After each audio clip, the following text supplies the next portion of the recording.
Hey, this is Morty back with another video. Today I wanted to go over, um, I guess some stuff about Everquest Legends and um, I'm gonna go over some things that I saw on the stream that people haven't been talking about or missed. Um, some stuff that I'm hoping that they work on. One of the things is class identity, or sorry, not class identity, but race identity, because there's some races out there that have incredible benefits and some that have poor or no benefits or removed benefits, right? And then I want to go over min maxing, kind of, I guess, my feelings about that and how, depending on how far and where the server goes, it'll depend on your choices, kind of will depend on that. And give you some information around that. And then I'm going to talk about a YouTuber that I just found that I want to recommend people. So I'm recommending him not based on my thoughts for this video, but based on his subject matter in his recent video, which I'm going to link below, and I hope you all visit it and, like give him a sub and a thumbs up and stuff like that. I don't make tons of videos all the time, but coming up to EverQuest Legends, like just like a lot of other game launches that I've done recently, um, there's been a lot of people that try to jump on the hype train to try to promote their channel more, to try to get more subs and likes and views and all that kind of stuff. I don't make any money off of YouTube at all. I just do this for fun. But I've noticed there's a lot of people that it's good if you're giving good information and are well thought out, or you try to get info. Now, what's unusual or strange is I guess it's not unusual or strange actually, it's just the amount of cheating that goes into it these days. Like, people don't try anymore, they don't do testing anymore, they just go right to AI and they have them build them something, and they might not even have any experience in the game. So, Vampire pop in 15 seconds. let me turn this off real quick. So, yeah, I wanted to kind of say that, like in Path of Exile, when Path of Exile 2's beta was coming out, there were so many people coming over from Diablo that had nothing, no prior experience to Path of Exile. They had no idea how the multiplier works. They were getting hyped on the most ridiculous things, and um, they really caused like a lot of pain to their viewers that were starting Path of Exile, because there was a lot of misinformation out there. So, that being said, the YouTuber's name is Krause, Krause, and I'll link his video in here. And it really kind of touches on a little bit of that, and it's well made, and you know, he he comes from a place where I can understand. So check it out. Um, One of the things that I want to go over from the recent live stream is starting regens for classes and races, or not classes. I keep making a mistake in saying classes. So in EverQuest right now, standing regen is 1, and if you're an Ixar, it's 2.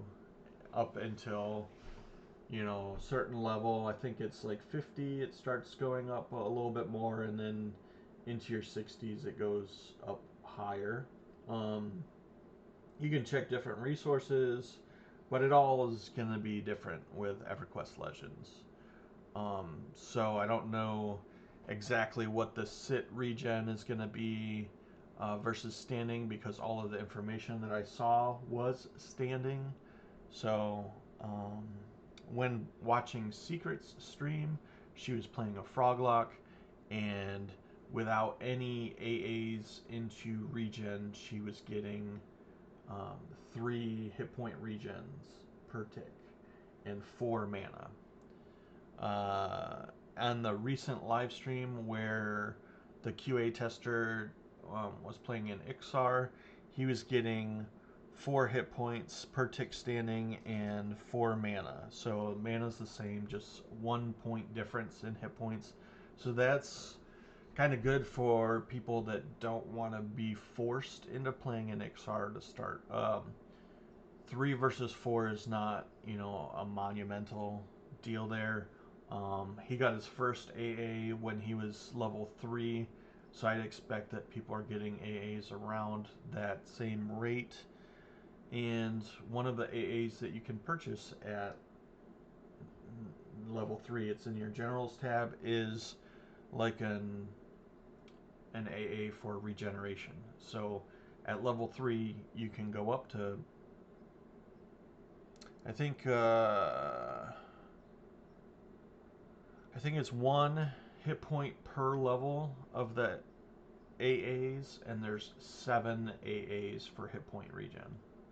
So it's not going to be a huge difference when you get your AAs between an Ixar and like any other non-regen race. Um, right now, at least. Um, After Classic, there may be a bigger difference, because up to 60 Ixars get and Trolls get a lot more regen. So, um, right now, there's just not a huge difference between the two. One thing else I also wanted to talk about is how many AAs there are for mana regen. So there's only 4, which is 1 more than Quorum currently. Um, but that is kind of on the low side, I think. Maybe because they're giving you standing meditation, they think that only having 4 is good enough, but it's still unbalanced compared to the hit points that you can get back compared to mana that you can get back right now.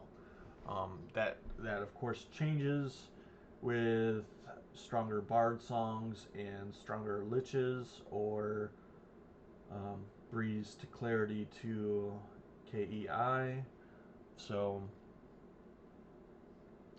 it's just a little bit leaning towards the melee superiority um, for EverQuest Legends. Um, so I wanted to go over a little bit about like racial identity and how it's a little bit lost in EverQuest Legends, and it kind of goes along with what I just said. So like Ixars and Trolls, their regen is not substantially different than a normal players now, because it's 3 versus 4 instead of 2 sitting versus whatever Ixars was. So it's just a big difference um, from what EverQuest Legends is to other servers like Quorum. So I think the Ixars kind of lose a little bit of their touch there, especially because of how hated they are everywhere. It was totally worth picking them. Um, they might have had like good stats for a monk, and getting that extra regen totally negated the necro lich stuff later on in the game. But because you can get so many points in AAs for regen, it really doesn't make them the powerhouse that they used to be for the classes that you liked to play. So they lost some of their identity there. And then there's things like I don't have beta access, so I don't know how it is. But ogres have frontal stun immunity on a lot of servers, so that's something that's pretty huge and a big reason why a lot of people pick them first, along with their giant stat difference. So, like an ogre, regardless of what class you're picking first for them, they get 606 total stat points across. You know, they have superior strength and stamina, and you get to allocate between like 20 and 30 points depending on what class you took, just as all the other ones. But they're the things that matter in, say, your first playthrough is survivability, and um, with a tri-class one, it's gonna be it's going to seem more important to play an ogre in like solo cases where you're actually taking hits, because if you don't improve your ogre's stamina stats at all and you chose a warrior at level 50, you're gonna have like 210 hit points difference than any other starting race, basically. um it's a little bit off, because like barbarians can start a little bit higher. um so I guess let me do the math real quick for barbarian.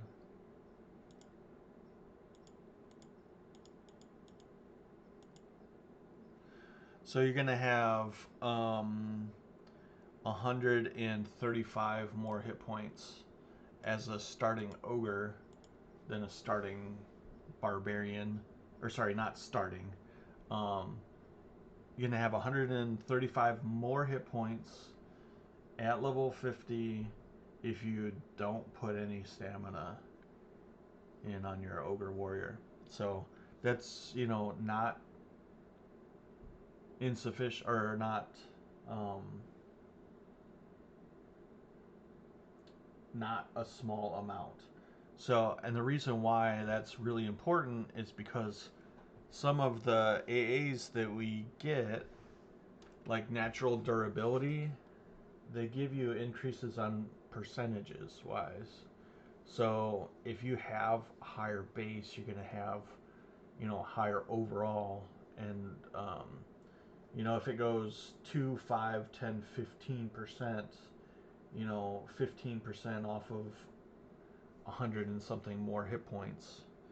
It's just maths, right? So it's hard not to see how significant ogre is, in certain cases. I think that you can really make up a lot more int and wisdom along the way, especially with how leveling items goes. So it's not going to be crazy hard to make up a small amount of int and whiz versus other starting classes. Like I main an Ixar Necro, and I think you start with like 75 int, and now I'm over cap on Quorum. So it's like pretty pretty easy to go from 75. I think Ogre SK starts at 70, so it's only 5 points difference. And but the stamina, that's gonna be in classic. It's gonna be a big thing, especially since you can get I think 500's the cap, so it'll be a lot easier to hit cap on an ogre than a lot of other class or races. The other thing is, like we're losing some stuff that some races get, like halflings. Um, they get experience bonus. I mean, obviously they want to take that away because probably to sell XP pots, right? I mean, 5% XP bonus isn't huge, but when you go past level 50, it's not insignificant either. So they lose that, and then what do they have?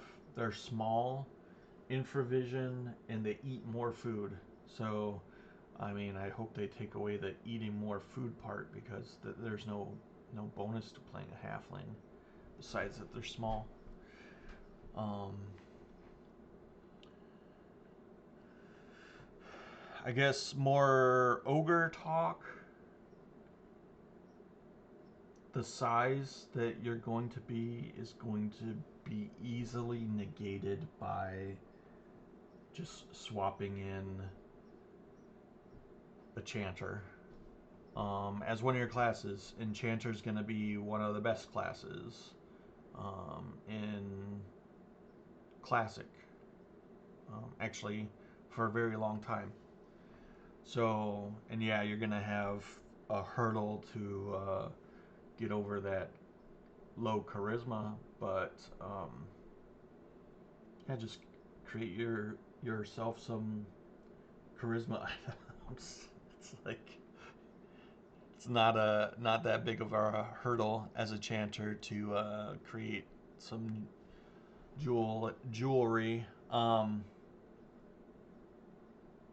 Yeah, so if you need to be a chanter and then go to Lower Guck and get your Dark Elf Mask, and then just don't be a chanter anymore if you don't want to.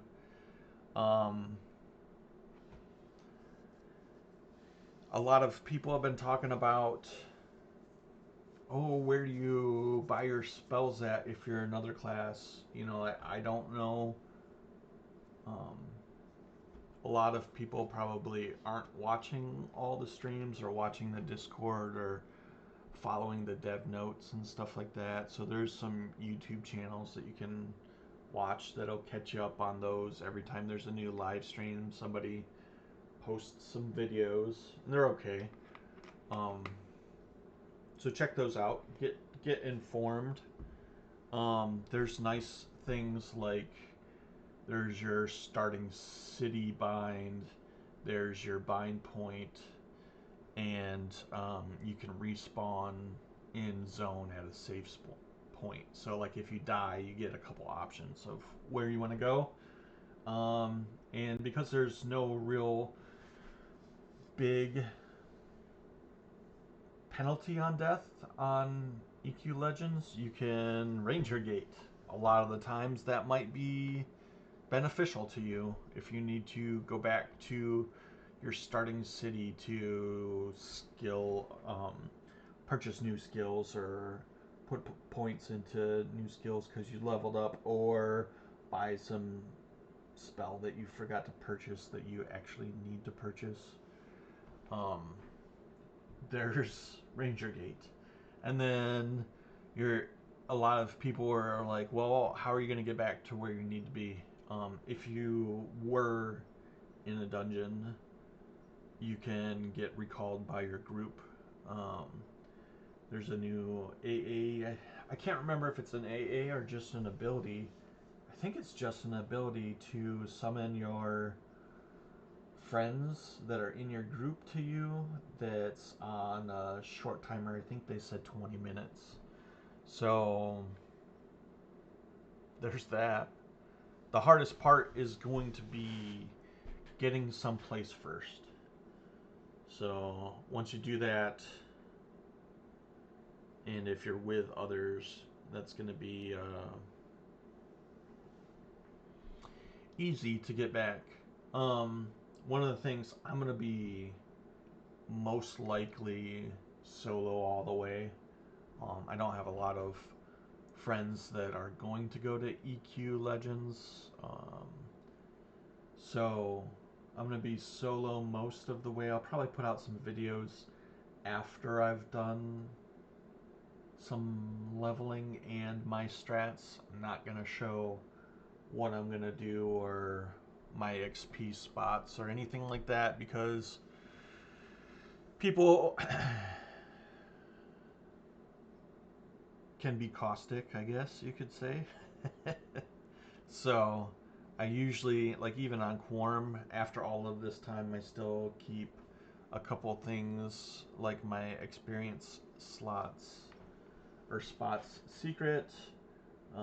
It won't be so bad on EQ Legends. They've said that they are going to have personal instances at launch, so I'm not going to have to worry about what I said in my last video about this yard. You know, there's not a ton of mobs here, and if they're having 5,000 people start on the server, it's gonna be real rough in all the starting zones. I think um,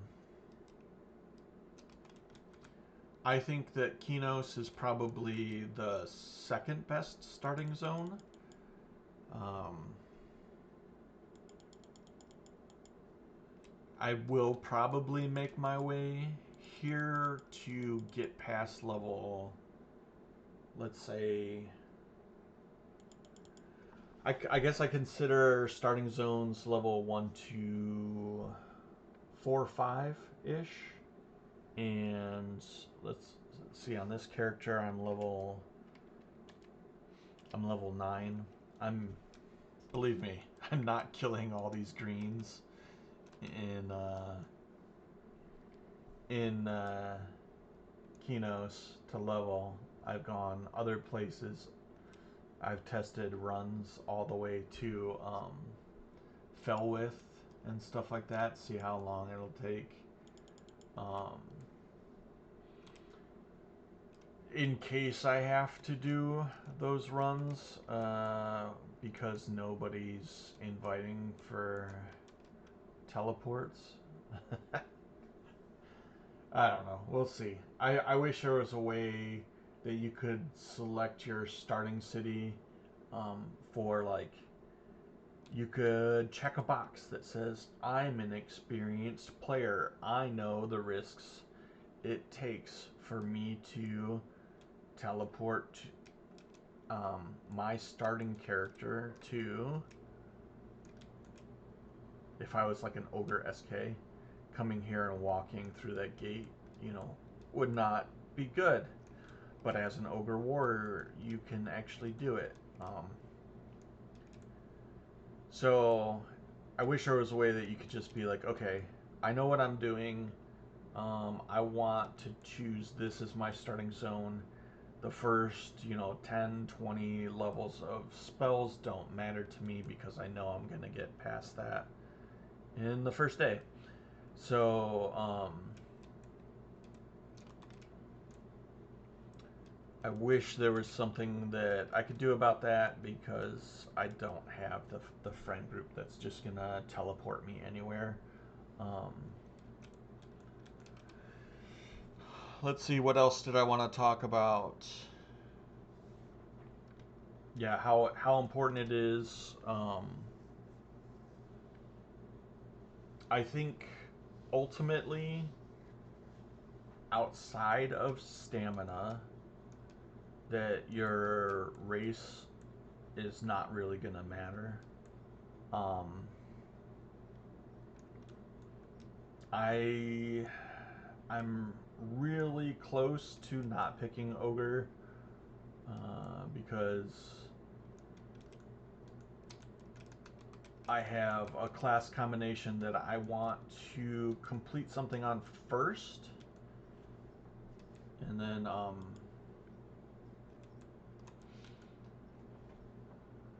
and a lot. First and a lot, I guess you could say. Oops, wrong spell. Oh, I should play like some other players that I've heard play lately. Let me just do this for a minute.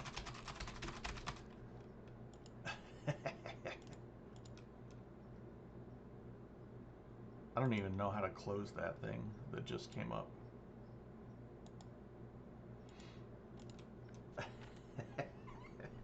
Sorry.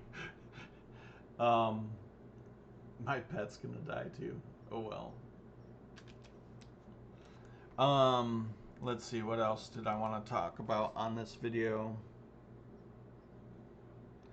So we talked about stats, ogres, you know, like I did some testing with like dwarves and stuff like that. I guess I don't know if they still have barrel roll. I guess they do. Um, so they still have that identity. So that would be good. I was looking at a spreadsheet from Alakazam about like starting stats for all the classes and races, but it looks like there's some errors to it, so I'm not going to share that with you guys. Unfortunately, when I was looking at it, I was like, oh, it's Alakazam, it's got to be good, right? So maybe I'll include that in my video. But then I was looking at the starting stats for some of them, and they were just wrong. Oh, one thing that I missed towards the start of this video that I noticed that may make a difference in what you guys choose is that in the example live stream, when the guy chose Beast and Druid, and he was an Ixar, his starting stats were 10 points higher than they are on other servers. So I don't know if they give you an additional 10 points to allocate, or if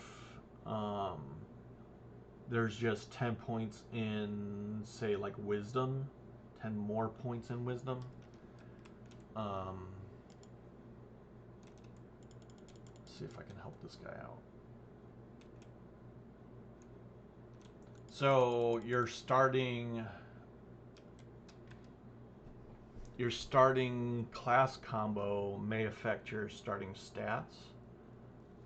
Oh, it's a bard? I don't know if he wants to kill that. Okay. It was at 100% still, so I thought he was in trouble. I guess that's it for the video. So basically, some things people are missing about like starting stats, hit point regen, some AA changes, loss of some race identity with, you know, Ixar regen or Troll regen not being significant enough in Classic to really make a difference, and the negatives of,